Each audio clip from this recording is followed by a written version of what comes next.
सोलापुरात बांधकाम करताना तोल जाऊन तिसऱ्या मजल्यावरून कोसळल्याने कामगार गंभीर जखमी होऊन मरण पावला। ही दुर्घटना कल्याणनगर येथील स्वर्ग हॉटेल समोर चालू असलेल्या अपार्टमेंटच्या बांधकामावर शनिवारी सायंकाळच्या सुमारास घडली। दीपक रतन चव्हाण, वय वर्ष 43, राहणार सेटलमेंट फ्री कॉलनी नंबर 5 असे मयत झालेल्या कामगाराचे नाव आहे। दीपक हे बांधकाम मजूर आहेत। ते नेहमीप्रमाणे सकाळी कामाला गेले होते। दुपारी जेवण करून पुन्हा कामाला सुरुवात केली। सायंकाळी काम संपत आले होते। सायंकाळी चहा घेतल्यानंतर दीपक पुन्हा तिसऱ्या मजल्यावर शेवटचा हात फिरवण्यासाठी गेले होते। त्यावेळी अचानक तोल गेला आणि ते खाली कोसळले। गंभीर अवस्थेत त्यांना खासगी दवाखान्यात दाखल केले होते। दरम्यान उपचारापूर्वी त्यांचा मृत्यू झाला। मयत दीपक चव्हाण यांच्या पश्चात आई, पत्नी आणि एक 14 वर्षाचा मुलगा असा परिवार आहे। या घटनेची नोंद विजापूर नाका पोलिसात झाली आहे।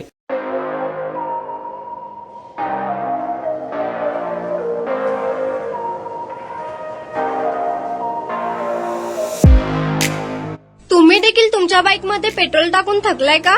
मग चिंता का करताय? लुनिया ईव्ही हब घेऊन आले आहेत तुमच्यासाठी ई बाईक। सोलापुरातील ई बाईकचे भव्य शोरूम म्हणजे लुनिया ईव्ही हब।